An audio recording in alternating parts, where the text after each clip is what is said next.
I'm Teisha Bader with the JBS News Update for Thursday, March the 31st, 2016. The IDF soldier who last week shot a Palestinian terrorist will face manslaughter and not murder charges. As you may recall, the incident took place last week in Hebron when two Palestinian terrorists stabbed an IDF soldier, moderately wounding him. The two were then shot by Israeli troops. Another IDF soldier then shot one of the terrorists as he lay wounded on the ground in the head, killing him. That soldier claimed the terrorist still posed a threat, that he was possibly wearing explosives and was moving to try and trigger them. The IDF viewed the incident as grave and contradictory to IDF values, and initially it was thought the soldier would face murder charges. However, today the Ma'ariv newspaper cited military prosecutors saying that there were very significant developments that happened over the last few days that led to the change in charges. The U.S. State Department rejected a resolution passed by the United Nations Human Rights Council last week that calls for a database to be set up of businesses operating in the West Bank. We reported to you earlier this week that Jewish organizations had also condemned this so-called blacklist. The motion was passed under the Council's Agenda Item 7, which covers the, quote, human rights situation in Palestine and other occupied Arab territories, unquote. Yesterday, U.S. State Department spokesman John Kirby told his daily press briefing that the UNHRC was showing bias against Israel. Kirby said, "We continue to unequivocally oppose the very existence of that agenda item and therefore any resolutions that come from it." Kirby did reiterate that the U.S. views settlement building in the West Bank as an obstacle to peace, but that the database would be an unprecedented step by the UNHRC, one that exceeds its authority. The U.S. and Israel have called out the Geneva-based council many times for its bias against Israel. Last week's motion was adopted with 32 votes in favor, none against, and 15 abstentions. Jewish Hungarian writer and Holocaust survivor Imre Kertész has died.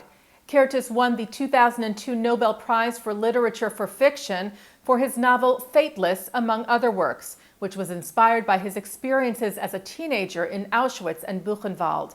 The Nobel Committee wrote at the time that Kertész won for, quote, writing that upholds the fragile experience of the individual against the barbaric arbitrariness of history. Kertész wrote other books about the Holocaust as well, including Fiasco and Kaddish for a Child Not Born. He died early this morning in Budapest, the city of his birth, after a long illness. He was 86. The winners of this year's Israel Prize for Lifetime Achievement were announced today.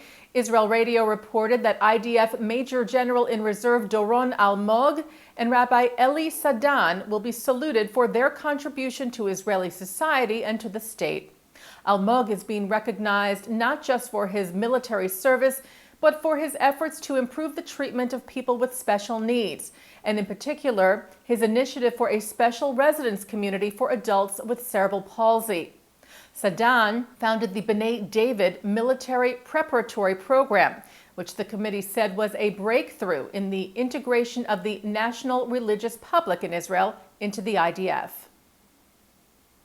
CNBC reports that the first direct flight from San Francisco to Tel Aviv departed last night.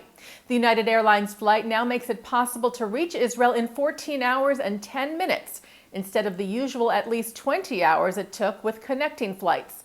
The new nonstop flight was the initiative of several Israeli entrepreneurs and startups who launched a petition calling on United to create the flight, which will greatly help technology executives and entrepreneurs from the Bay Area and Silicon Valley get to the bustling high-tech city quicker and easier than before. CNBC noted that the first flight yesterday coincided with the Israel Dealmakers Summit held in Redwood City, California, that refers to itself as the premier Israel-focused business event of the year. And taking a look now at our programming for tonight, Thursday, March the 31st. At 7:30, more of JBS's coverage from the 2016 AIPAC National Policy Conference in Washington, with the video address of Israeli Prime Minister Benjamin Netanyahu, as well as an address from New Jersey Senator Robert Menendez. Followed at 9 o'clock by L'Chaim, where Mark Golub sits down with senior lecturer and researcher of Esh HaTorah and Jerusalem Online, Rabbi Ken Spiro. And at 10 tonight, neuroscientist Professor Moshe Bar of Bar-Ilan University and Harvard and author and journalist Joshua Foer discuss how memory works with Jewish Week book critic Sandy Borowski from the Jewish Center in New York City.